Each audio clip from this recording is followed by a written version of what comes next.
Okay. What's your name and where you're from and what you're doing here? My name is Yoko Kitaura. Yoko like Yoko no. And I came from Japan. First time I came here this country is last year because I was making a film. I was working for the production of the Hiroshima survivors documentary film as an interpreter. The director came from National Film Board of Canada. And I just happened to meet him in Hiroshima and I offered to be an interpreter because since then I was a Japanese language teacher in Japan in high school and junior high school for 2 years. And I have been involved in peace education. I thought this is very important. And so I quit the job and really wanted to study English and convey the message Hiroshima and Nagasaki to the survivors. I thought it's very important. And the more I interviewed as an interpreter in Hiroshima, the more I felt it's so important. And I came here, this country, and after the making film, I began to travel all over United States and Canada, and all places I talked in churches, schools. What I know, because I'm so young, 25 years old, so I don't know so well, but what I know, I talked. I knew, you know. And after that, I could have a chance to meet Mr. Garner, who is a teacher of the Bloom Community College in Binghamton. He's going to initiate the nuclear weapons course, nuclear war course, in his college. So he asked me to collect gathering the materials about Hiroshima and Nagasaki because it's very limited in this country. And I accepted that. I said it's okay, I really love to do. And I came back here January, and now I'm staying with him and the family supporting me.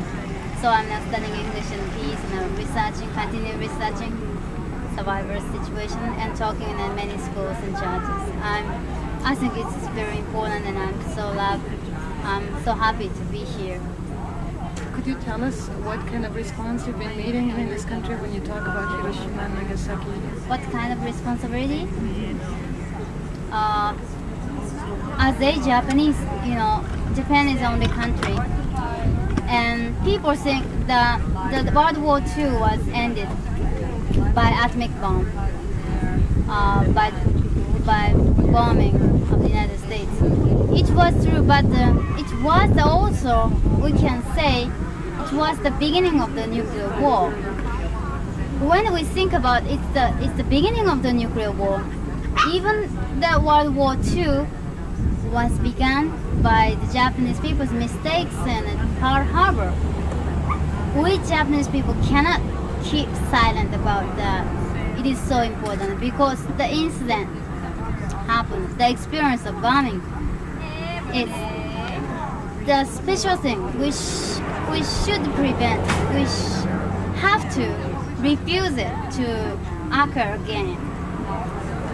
The human being made nuclear bomb. It's so bad. As I had a presentation three times here in this peace camp, I showed the slides in the film. The blast is terrible, and the temperature was more than 6,000 temperature, the centigrade. It's more than the surface of the sun in the sky. But the most important thing is the effects of the radiation. 370,000 people in Japan are still suffering the radiation sickness. And they are getting cancer and leukemia and so much weakness of that because of that. So many people are dying. And people who were in the mother's womb, it is about which I talked to today's presentation was 45 people were reported. They have a small head and their age is 37 years old because they were but still their brain is 2 years old. It's a tragedy. And we Japanese people cannot get any money from the United States because we were defeated and there is a contract with Potsdam.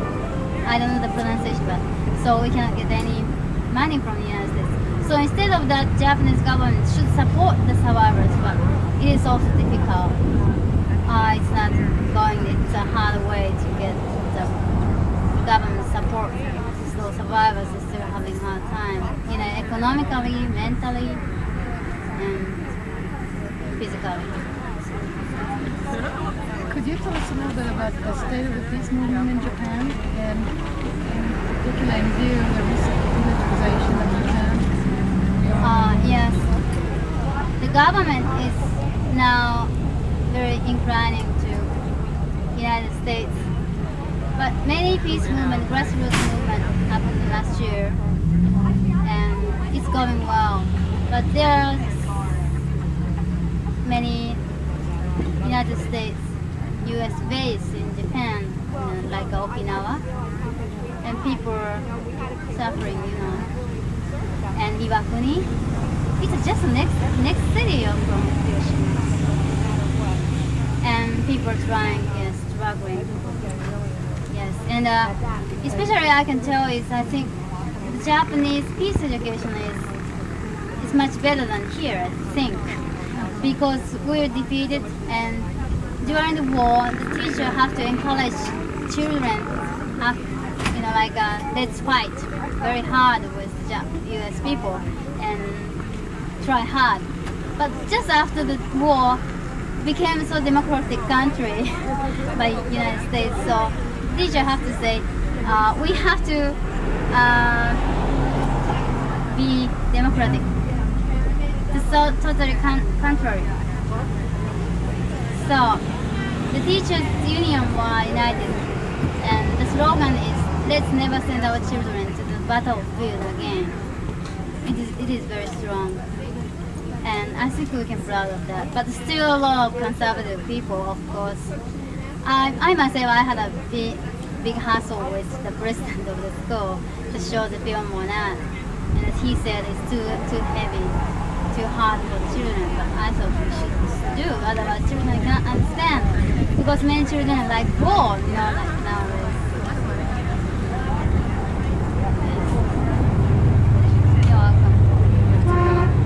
I'm so glad.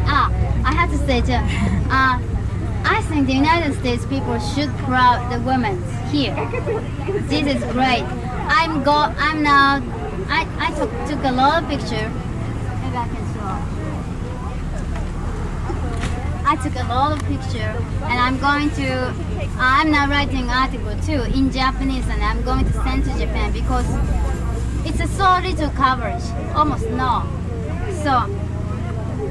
See, and I'm going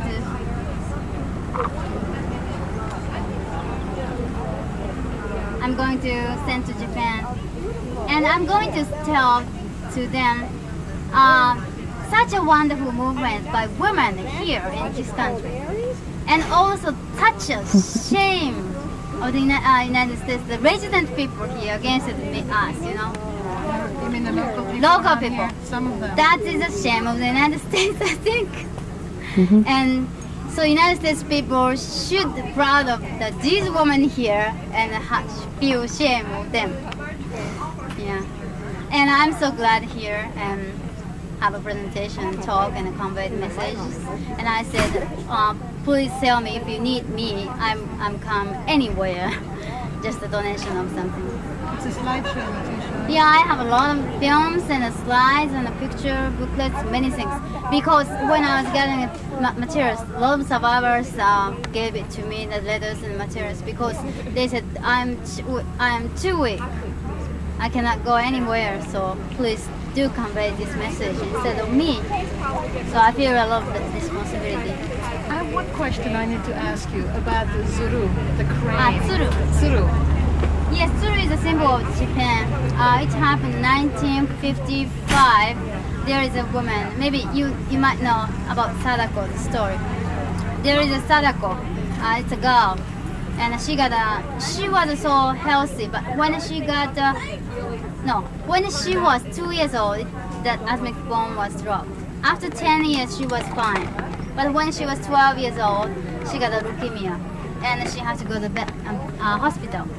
But there is a tradition in Japan. If anyone who holds 1,000 paper crane, who childhood's desire fulfilled. So she tried and make friends many every day. But when she completed 644, she died. So the classmates of her class felt so sorry and began to continue to fill out 1,000. And that incident was covered all over Japan by radio and newspaper or something like that. So a lot of children began to hold it. And many schools now in Japan decided to go to the Hiroshima or Nagasaki as a school excursion. So many people who are going to the Hiroshima and Nagasaki, they prepare the following 1,000 people crane and going there and dedicate in the statue of Sadako. The statue was made by the Japanese children, elementary school children. It's a good effort. I'm glad that got clear. Thank you. よいしょ。よいしょ。これセット。Thanks. You have to rush. Huh? Yeah.